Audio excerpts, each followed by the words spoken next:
So thanks so much for joining today. Before we get started, I'm just going to take a few moments to give a land acknowledgement. I'll read our organizational land acknowledgement, and that's what you see on the screen there. And then I'm going to add a few words about where I'm joining today, and I invite you all to write the territory that you are joining from in the chat, and any other words of acknowledgement that you'd like. So EcoSchools is a national organization aiming to support, amplify, and celebrate diverse communities across Turtle Island. To deepen and reconcile our relationships with these communities, we are currently working on acknowledging the many ways of knowing and integrating Indigenous perspectives into our programming and communication. We are committed to continually develop our personal and organizational role and responsibilities to better connect with the land, water, air, plants, and animals around us, and learn more about how we can engage, support, honor, and celebrate diverse cultures, voices, perspectives, and communities across Turtle Island. As a part of a growing network of schools and partners, we will continue to encourage this reflection, growth, and practice with the communities we serve. And for myself, I am a settler on Turtle Island, and I'm joining today from Nagojwanong, or Peterborough, Ontario. This is traditional territory of the Anishinaabe, including the Ojibwa, Odawa, Potawatomi, Chippewa, Mississauga, Algonquin, and Delaware communities, and the land is located on Treaty 20. I'm grateful for the stewardship that's taken place on this land by the original peoples of this land and since time immemorial, and that which continues to take place to this day by diverse communities despite the detrimental impacts of colonialism. So we'll just go over our agenda today. After our welcome and a quick little icebreaker, we're going to go over just some quick refreshers about how to manage and submit your EcoSchools plan. Those of you who are new to the program, you may have already registered, but just to remind you about a few key points there. Then we're going to go into some best practices for success. And then the getting started with EcoSchools section, we'll talk about some ideas that we've seen at other schools and some highlighted actions that you might consider taking part in if you haven't started them already. And then we'll have a bit of an extended Q&A. So the presentation today will be approximately 20 to 30 minutes, and we'll see how much time we have or how many questions we have, but we may not go all the way until 5 o'clock, but we'll probably be wrapping up about 4:55 regardless. And one other note, we are recording this webinar today.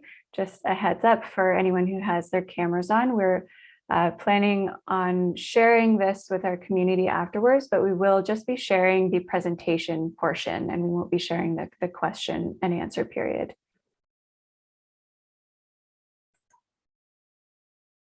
Okay, so I'll just get right into it. We're going to do these little refreshers I mentioned on managing your EcoSchools plan. So I'm just going to quickly navigate over to our platform to show you a few key points there.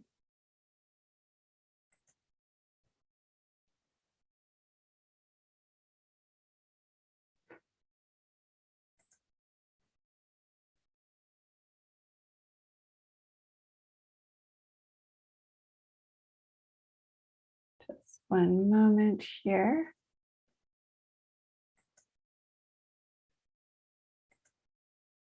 Okay. So at this point, everyone should see the EcoSchools plan. Sarah, can you just confirm that that's what I can see it? See? That's great. Thank you. Awesome. So I first just want to orient everyone. We're on the ECA, the EcoSchools certification application on the plan or your plan, a school's plan. This progress bar is something to pay attention to. So this tells you how many points you currently have in your plan. You can also see the exact number there. So in this demo school, it's 39. And the current level of this school is a participant. So it's not at one of the certification levels. Anything below 50 points is a participant. And I also like just to distinguish between the current points and what this eligible level here. This school says, or this plan says it's eligible for platinum.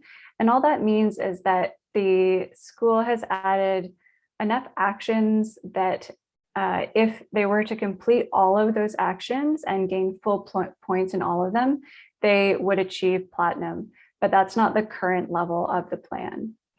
So just to be aware of that when you're looking at your plan and your dashboard. And now I'll just go over to the library to quickly refresh everyone on how to search the library. So I'm just going to say, for example, I want to add the Great Gulp action to my plan, as that's an upcoming campaign. So I'll type it in there, hit the search button, and it'll come up here. So you can just use the little plus button to add that to your plan. And then if you navigate back to your plan and scroll down, you should now see the Great Gulp action in your plan. So that's just right over here.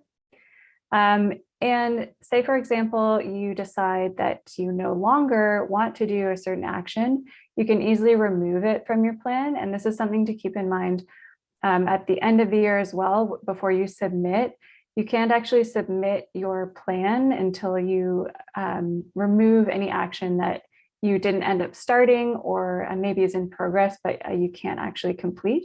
So you have to either complete the actions or remove them. So I'll just remove that one as an example. And then just to go into an action to quickly show you how easy it is to fill out.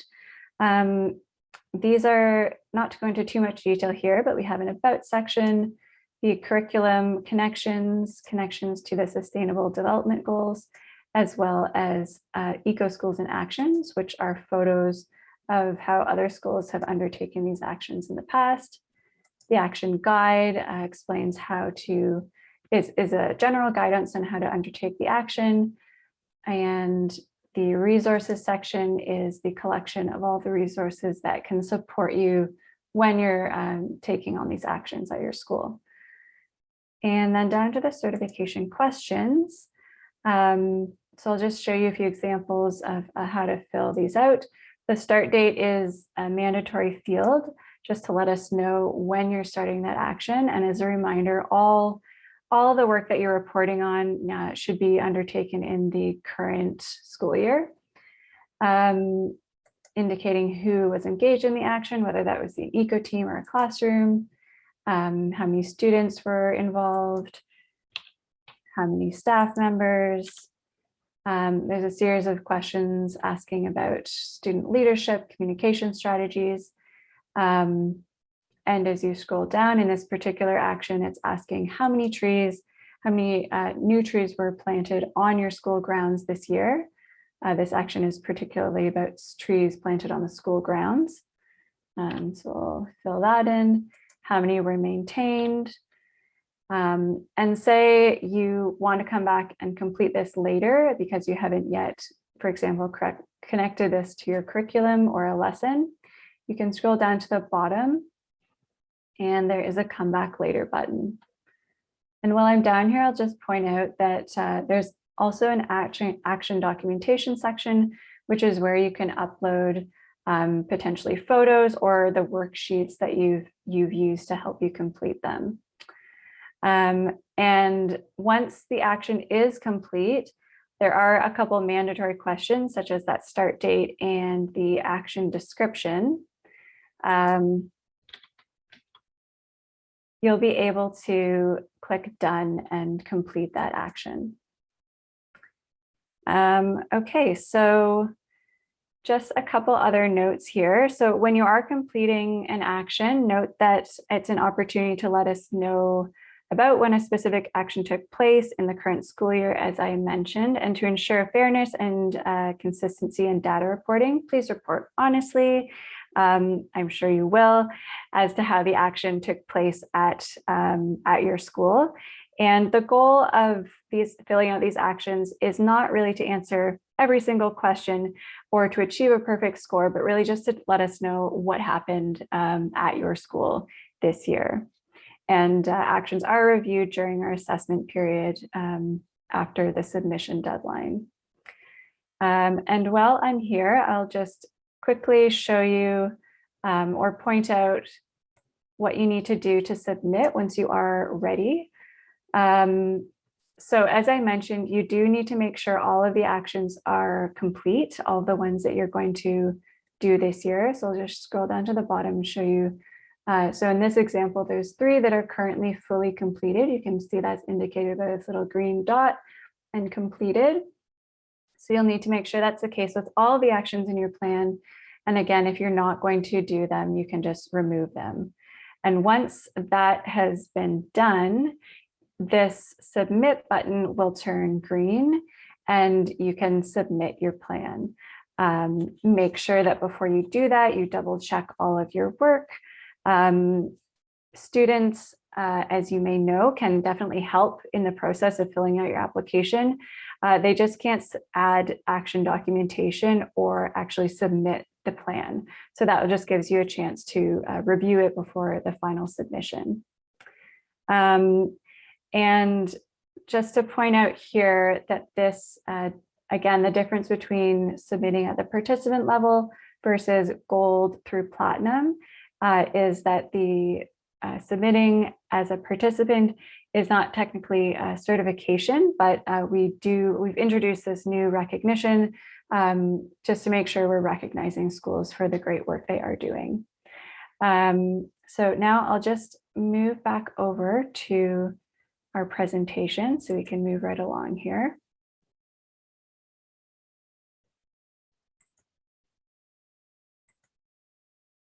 All right, so we should be back on the slide deck. Okay, great, thanks, Sarah. And this is just what we went over in terms of pressing that green button once you're ready to submit. And now I'm going to move on to talk through some general best practices for success. So this is something we've already talked about in the demo, but to reiterate this, actions, projects, and campaigns that your school reports on should take place in the current school year, which means September to June for most schools. EcoSchools is an annual certification program, and we assess the environmental action learning that schools undertake within a given year. If there are actions that are established at your school and integrated into everyday practices, to claim these actions, there should be some type of ongoing learning, maintenance, and student engagement taking place in the current year to claim them. And if there's work taking place after the submission deadline, but in the current school year, you can report on what's being planned. You might also have school ground greening activities, maybe like gardening or even tree planting, perhaps, that is taking place over the summer, and that you can report on in the following year's application. And the second best practice we have here is avoiding duplication. So it's important to make sure you're not claiming the same action twice. This could happen if there's, for instance, an overlap in certain activities that your school did this year.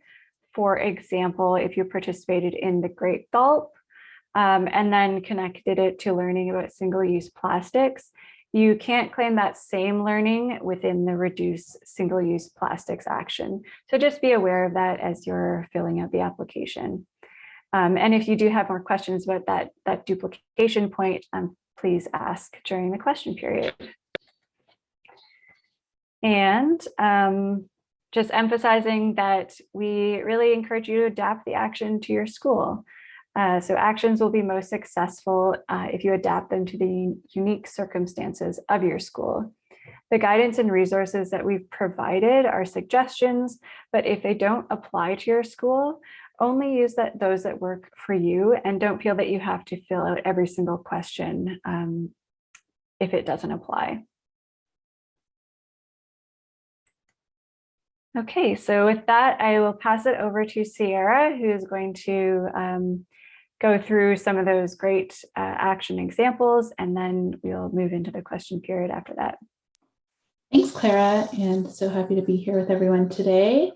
So I'm going to start off just sharing some additional best practices to think about, as you're getting started with the EcoSchools program at your school. Possibly it's the first time you're running the program or the first time you're back to the program after a couple of years hiatus, or maybe you've run the program for several years, but this is your first time running the program with the new platform and the new framework, which looks a lot different than our old platform and framework. So before we even talk about that, we need to talk about the elephant in the room, or the COVID-19 pandemic that's happening across our world.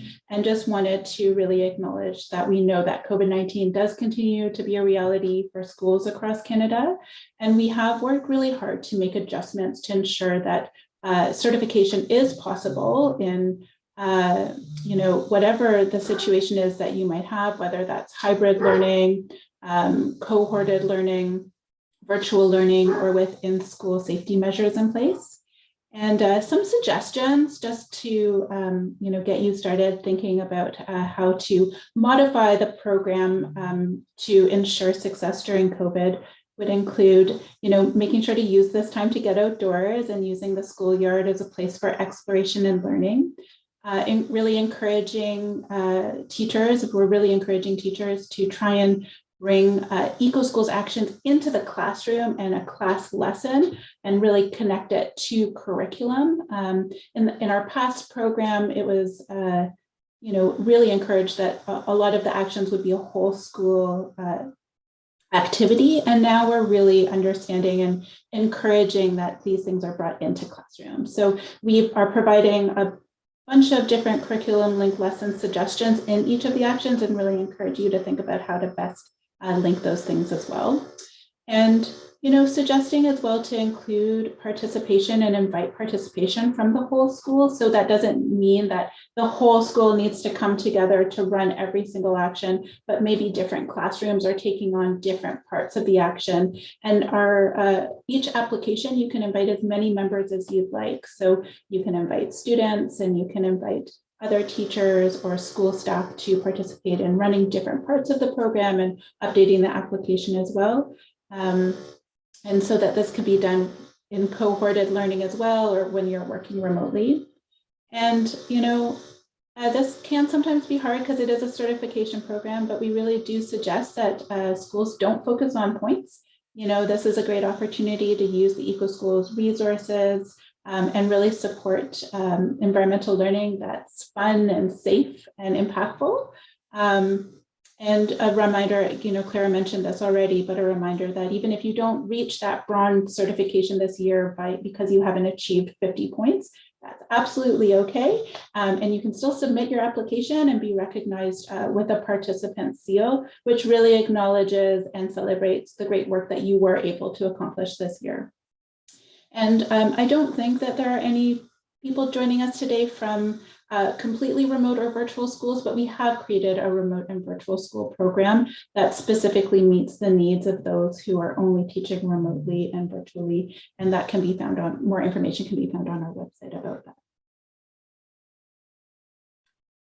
So other great tips to think about while you're getting started is that a great thing to do is to form an EcoTeam, which is really at the core of an EcoSchools program.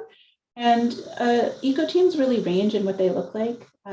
They could be just a few students and one teacher, or they may be members of the school community, or, especially during COVID, it might be more of a classroom initiative. So starting small is always encouraged, and wherever you start, you can always grow in those successes into the future. Also, we really encourage you to tap into the environmental initiatives that are already taking place at your school, and making sure to connect with those people and initiatives that are happening. You might find that there are already a bunch of things happening at your school that you can actually claim in your EcoSchools application. You don't need to reinvent the wheel or do new things. You can claim all of the great work that's currently happening in your school. We also really recommend that you check out the resources section. Clara showed you in the little tour of the ECA in the action. Each action has a resource section with a lot of really amazing tools to get you started and supporting you in learning about the topic and also in running the action. And really another important tip for success is remembering to celebrate success. And whether these are small celebrations with your EcoTeam or a school-wide virtual assembly after you receive your certification results, you always want to celebrate those big and small successes. So we're now going to move on to highlighting a few EcoSchools actions that have been selected because they're particularly accessible and relevant to schools who are getting started. And also, we had a mind of thinking about COVID-19 as well while we were selecting these actions as well. So as you can see on the screen, there are snippets of both the Getting Started and Environmental Literacy actions, which are two actions that are automatically added to your plan. That's why they have a lock symbol on them, that little orange symbol. And really those are added because we consider those to be really fundamental to building the foundation of your program.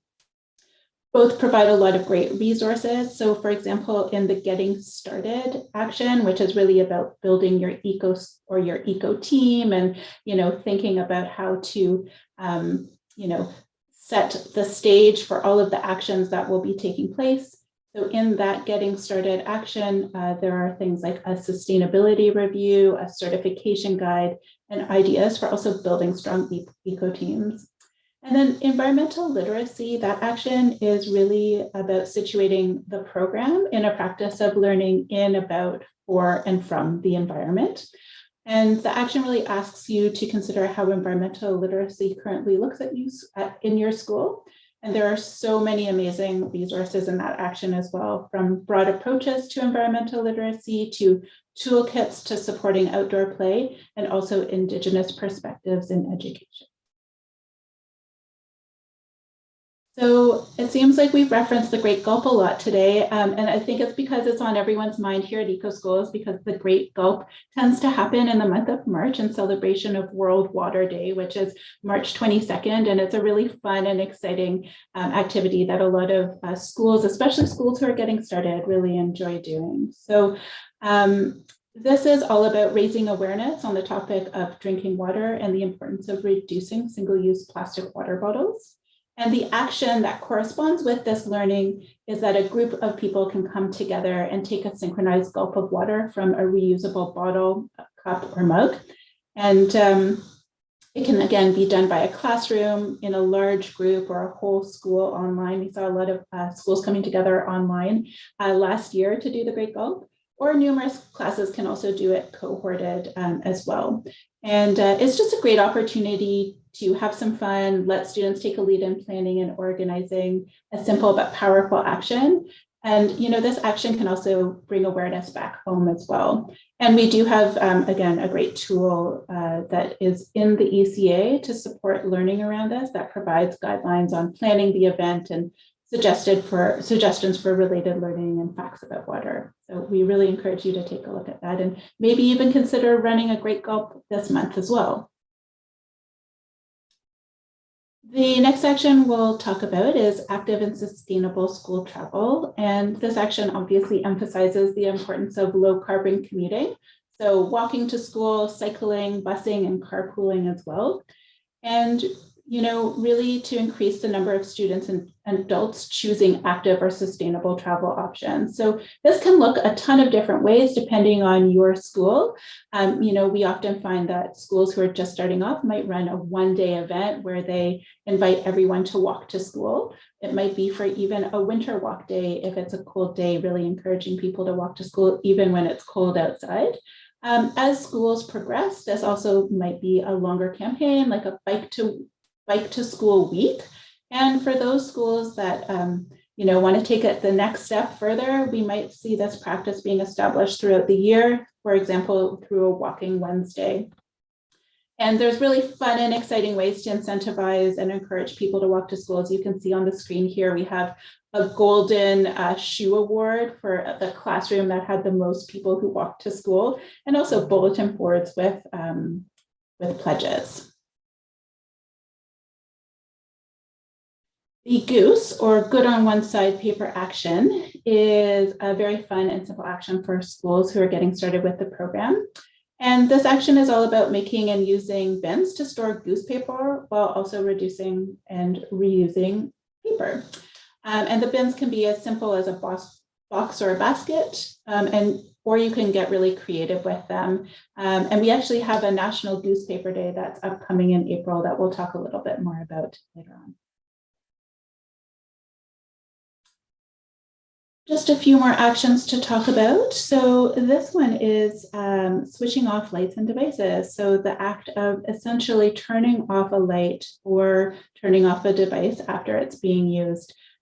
This can really encourage great behaviors within the classroom, and it's a really simple thing that can be done in a classroom and shared with the whole school, and then every individual can choose to turn on and off lights and turn off monitors, for example, when they're not in use.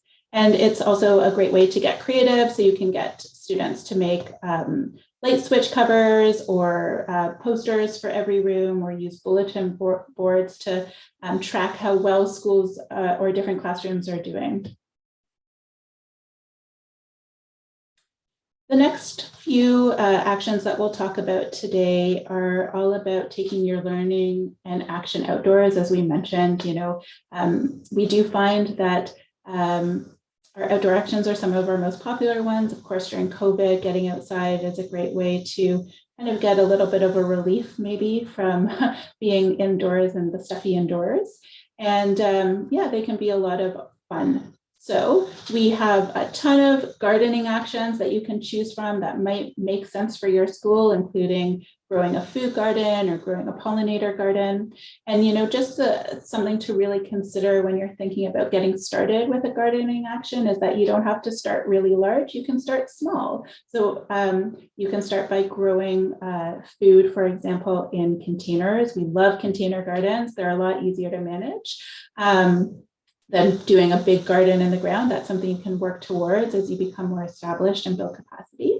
And here's an example of an eco school on the screen that has recycling bins that was growing different types of potatoes. And another thing we really love to encourage is doing a little bit of research in the planting stage. So before you even get those plants in the ground, determining what plants would be best to put in the ground, for example, to attract the pollinators that you want to see. This sit spot action is one of our new actions this year, and it's really intended to cultivate awareness and well-being. So by regularly visiting a spot outside where you can sit down and slow down and just stop and think, which I think is a practice that a lot of us could benefit from at this time, including our students. What's beautiful about this action is you do not need any extra equipment or tools, just a space outdoors where you can sit and reflect for a short period. But we do happen to have some tools and resources that can guide you a little bit more and help you extend that learning a little bit more if you would like. That can be found on our online application. And finally, the last action we wanted to highlight today is a community cleanup, which can be a really excellent and simple way to get students outdoors and contributing to their community. It can be something where you think about maybe this spring. I don't know if this happens on your school grounds, but sometimes when the snow melts, you start to see all the litter emerge. So it's a great time to go out and start cleaning up with your community. Or you can take it out into the community, maybe to a local park or a shoreline if that's close by and accessible. And before we do get to any questions, which we hope you have some today to share, we did want to just let you know about some upcoming opportunities and experiences. So Project 2050 is a project that we launched this year in partnership with Earth Rangers, and it provides an easy and fun way to contribute to the fight against climate change, which I think we're all trying to do these days. And for this campaign, all you need to do is select and complete at least 3 of the Project 2050 actions on the online application, and your school will be recognized with a special achievement badge and also contributing to a goal of many people contributing to climate actions across Canada. And if you happen to do 3 or more actions, complete them by March 30th, you can also be entered into a draw for a chance to win a virtual visit with Earth Rangers Animal Ambassadors. So you'll get to meet some ambassadors virtually in your classroom. Also talked about Goose Paper and mentioned that National Goose Paper Day is upcoming. It's the first Thursday in April this year, and we love to celebrate responsible paper use. So if you want to get involved also and do this fun action in your class, if you also wanted to take a picture and share it over social media, we have some really cool prizes that we'll be sharing through a raffle draw. We're also really excited to announce that we'll be hosting a virtual presentation with Severin Collis Suzuki from the David Suzuki Foundation on April 21st to celebrate Earth Day.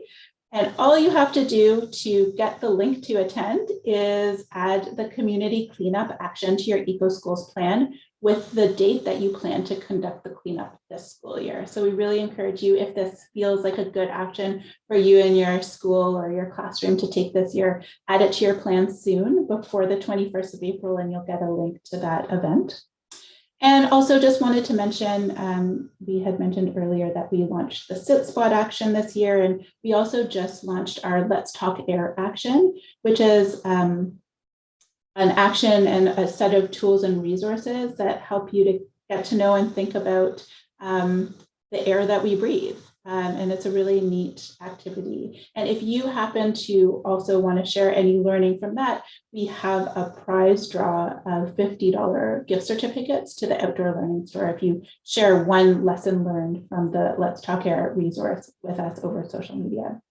And of course, if you have any questions, a lot of this information exists on our webpage or our website, I should say. We share it through our Cert Tips newsletter and also over our social media. So please make sure to follow us if you don't already.